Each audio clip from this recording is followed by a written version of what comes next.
In the constant struggle for survival, animals have developed novel defenses. Some fight back, some look scary, and others are almost impossible to see. But one of the strangest defenses in the natural world comes from the animals that detach parts of their own body. It's the work of science. He pinched his own leg off, said, "No, screw that." There. Now we have a specimen. This is autotomy. Yo! Let him go, dog! Look at the tail, bro.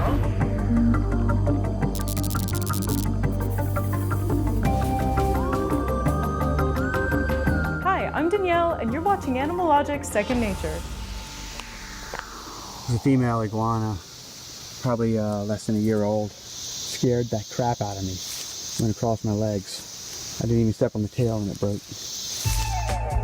Deliberately dropping body parts is called autotomy and is extremely rare among vertebrates. However, it's an adaptation that's evolved several times since the early Permian. An ancient reptile group called Captorhinids had built-in fracture planes in their vertebrae to drop their tails. When this group died out, tail autotomy didn't re-evolve for another 200 million years. To be considered true autotomy, it needs to meet 3 conditions.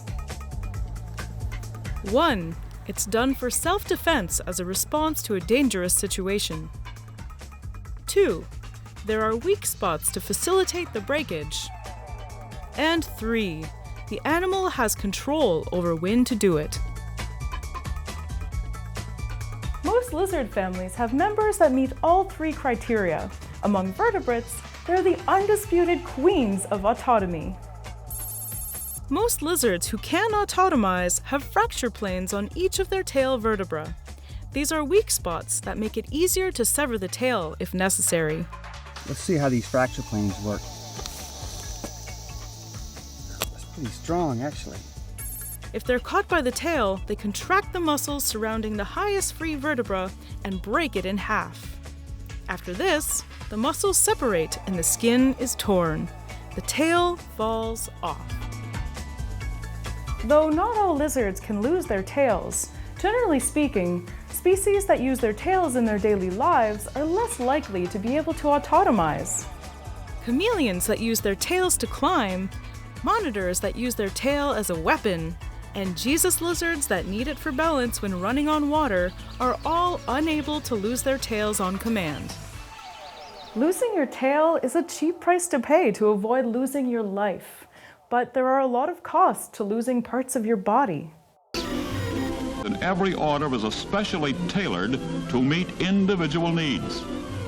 Many try-ons are necessary, and trained personnel see that each patient has a perfect fit. Lizards without tails lose social status, as they seem smaller than their tailed relatives. And as a result, get less tail.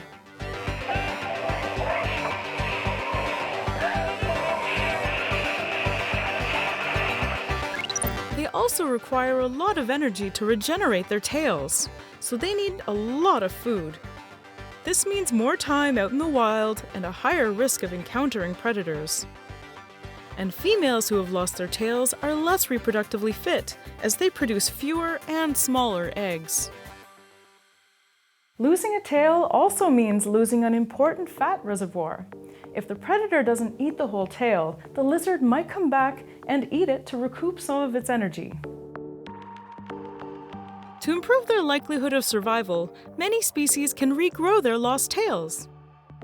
Some, like the common agama, grow clubbed tails, which might give them an advantage when fighting agamas with their original thin, weak tails. The new tails have cartilage instead of bone, but they lack weak spots in the vertebrae. If they ever needed to lose their tail, they'll eject from a higher vertebra than in the previous occasion. Lizards, as well as some species of spiny mice, salamanders, and tuatara, are the only vertebrates that exhibit this behavior. But among invertebrates, it's much more common. Hundreds of invertebrate species are known to autotomize, and there could be thousands more.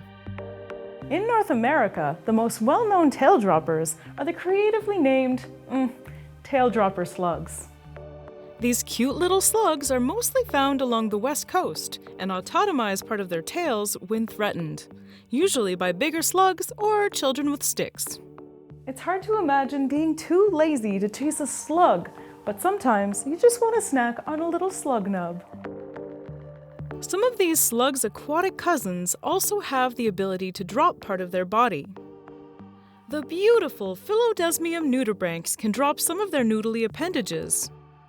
Unfortunately, they're used for camouflage, so dropping them makes them more visible to future predators.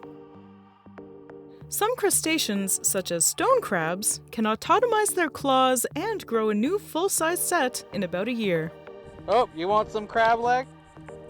He pinched his own leg off, said, nah, screw that. That's crazy. So, you have wounded me, and I must grow a new claw. Well and good, for I can do it in a day. But will you grow new lives when I have taken yours from you? This adaptation has been exploited by fishermen who declaw crabs and toss them back into the water. They claim that this is a sustainable way of getting those juicy, delicious, nutritious crab claws.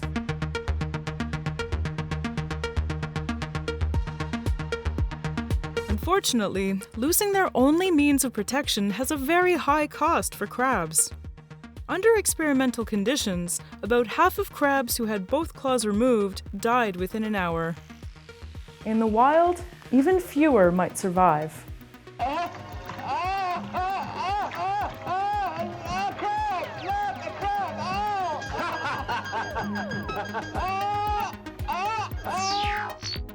Among arachnids, orb-weaver spiders are the most common autotomizer. They can shed their legs if bitten by venomous prey like wasps or bees. This prevents the venom from traveling into their abdomen and killing them. A study on damselfly larvae showed that in addition to reduced foraging and mating success, damselflies that autotomize parts of their body had less resources to maintain strong immune systems, so they were also more vulnerable to diseases and parasites. As a whole, autotomy is a fascinating evolutionary adaptation that gives animals a chance to live another day, but severely limits their survival and reproductive rates.